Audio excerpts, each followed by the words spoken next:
வணக்கம். அமரர் கல்கி எழுதிய பொன்னியின் செல்வன் பாகம் 1 புதுவெள்ளம் அத்தியாயம் 14 ஆற்றங்கரை முதலை. கும்பகோணத்தில் ஜோசியர் வீட்டிலிருந்து புறப்பட்ட வந்தியத்தேவன் அரசியலாற்றங்கரையை நோக்கி சென்றான். வழியில் அவன் பார்த்த காட்சிகள் எல்லாம் சோழ நாட்டை குறித்து அவன் கேள்விப்பட்டிருந்ததை விட அதிகமாகவே அவனை பிரமிக்க செய்தது.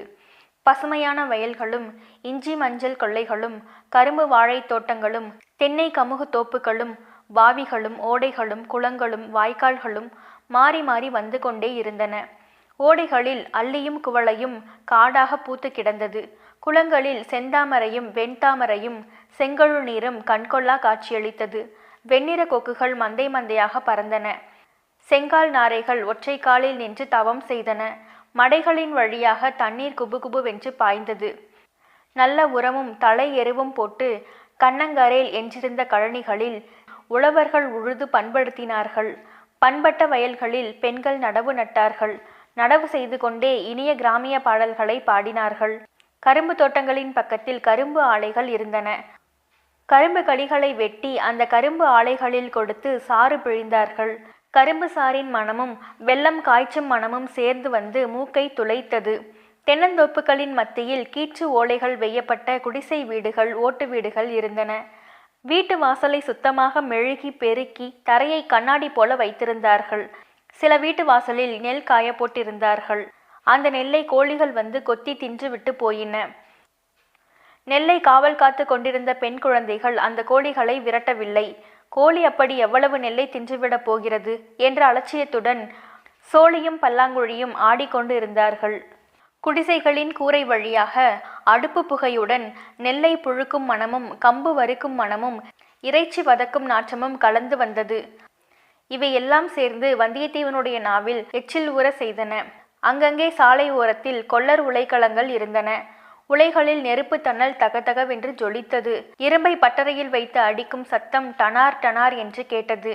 அந்த உலைக்களங்களில் விவசாயிகளுக்கு வேண்டிய ஏர்கொழு, மண்வெட்டி, கடப்பாறை முதலியவற்றுடன் கத்திகள், கேடயங்கள், விற்கள், ஈட்டிகள் முதலியவை குப்பல் குப்பலாக கிடந்தன. அவற்றை வாங்கி கொண்டு போக விவசாயிகளும் போர் வீரர்களும் போட்டி போட்டு கொண்டு காத்திருந்தார்கள்.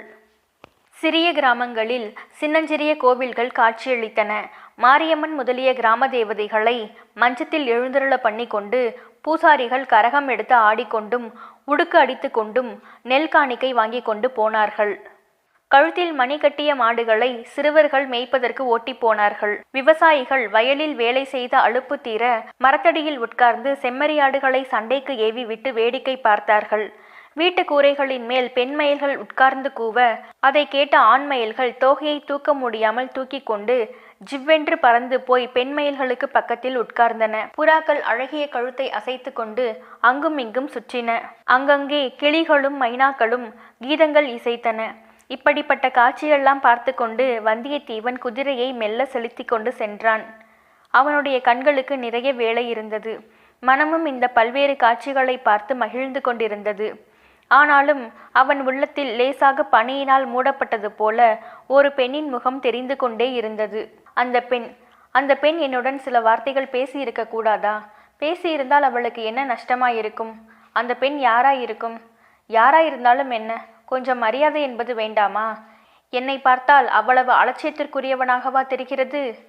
அந்த பெண் யார் என்பதை சொல்லாமலேயே அந்த ஜோதிட கிழவர் ஏமாற்றிவிட்டார். அவர் கெட்டிக்காரர். பிறருடைய மனதை எப்படி ஆழம் பார்த்து கொள்கிறார்! எவ்வளவு உலக அனுபவத்துடன் வார்த்தைகளை சொல்கிறார்!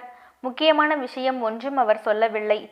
இராஜாங்கம் சம்பந்தமான பேச்சுக்களில் அவர் மிகவும் ஜாக்கிரதையாக எதுவும் சொல்லாமல் தப்பித்து கொண்டார். ஆனாலும் என்னுடைய அதிர்ஷ்ட கிரகம் உச்சத்துக்கு வந்திருப்பதாக நல்ல வார்த்தை சொன்னார்.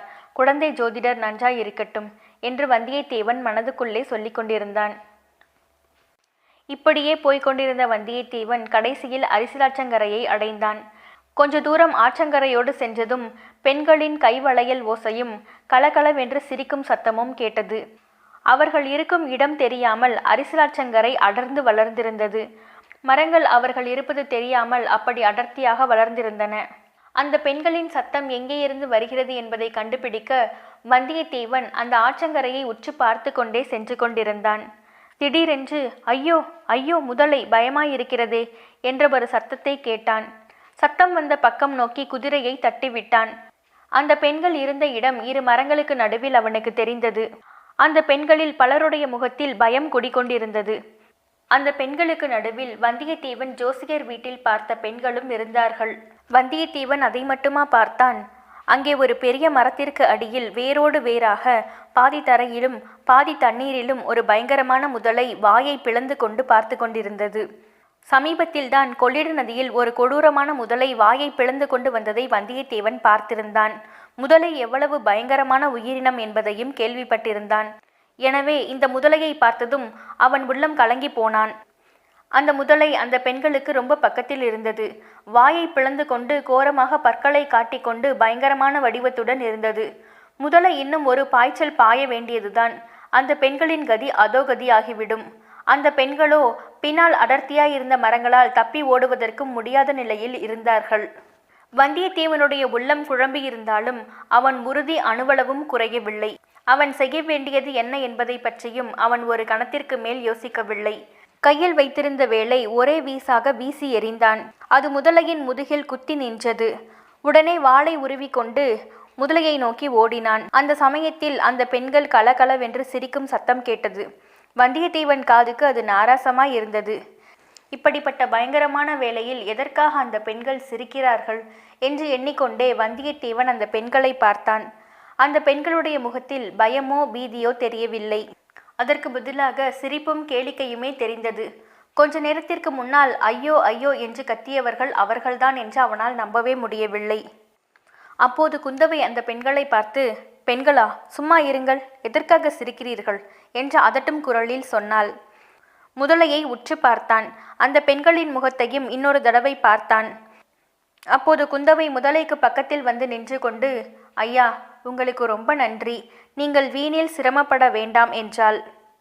இத்துடன் அத்தியாயம் 14 நிறைவுற்றது. மீண்டும் அடுத்த அத்தியாயத்தில் சந்திப்போம். நன்றி, வணக்கம்.